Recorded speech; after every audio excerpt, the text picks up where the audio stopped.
welcome to today's video. We are going to replace the upper control arm in a 2006 F150 4x4. This is a big job because you're going to have to remove the strut, and basically if you're going to replace the upper control arm, if it's time to replace your strut, it's a good time to do it while you got it all apart. If not, fuck it, let's get to the video, get to work. Spin the nut off of the steering linkage. I had this off a few weeks ago, so it's pretty easy to get her off. I just threaded the nut up to the top. I had this off before, so it should come off pretty easy, but I'm going to use a rubber mallet. Knocked her down. Now I can pull her out. Alright, I broke this free again. Let's see if we can get her out.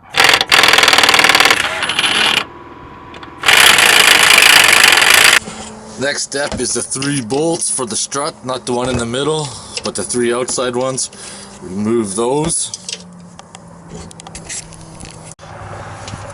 That one in the back, I just went through the engine compartment with a swivel and a deep 15mm socket. So close.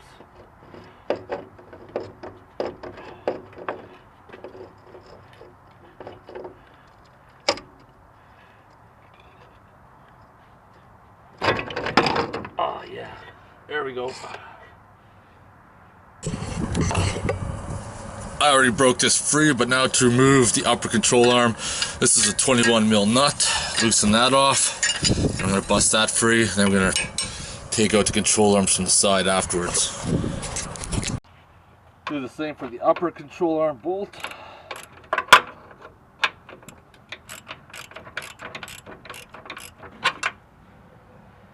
And then this control arm should just slide right out. Yep.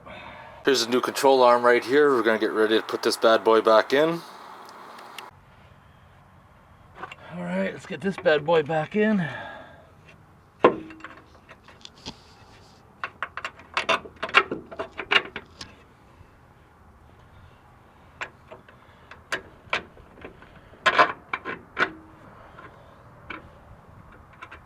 I left this loose right now so we get everything buttoned up.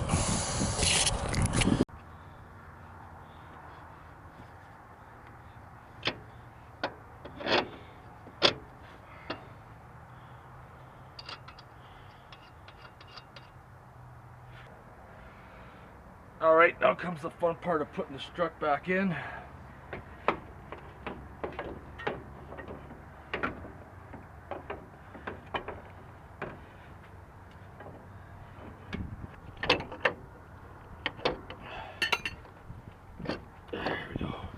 There we go, fucking cocksuckers in.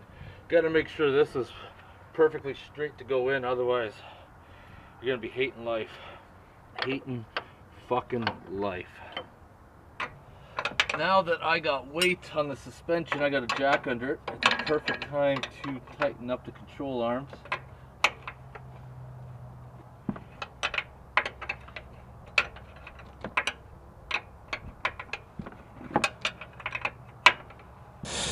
Now with the upper control arm, like I said, make sure you have weight on it when you tighten up the upper control arms. That could be done by putting a jack underneath, jacking it up, tighten up those bolts, which can be a little awkward.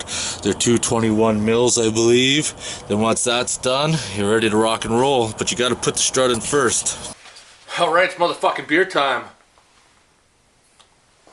I'm gonna end my video there on replacing the upper control arm. If you're replacing the upper control arm because of the ball joint, because it's all one, it's a good time to replace the strut as well.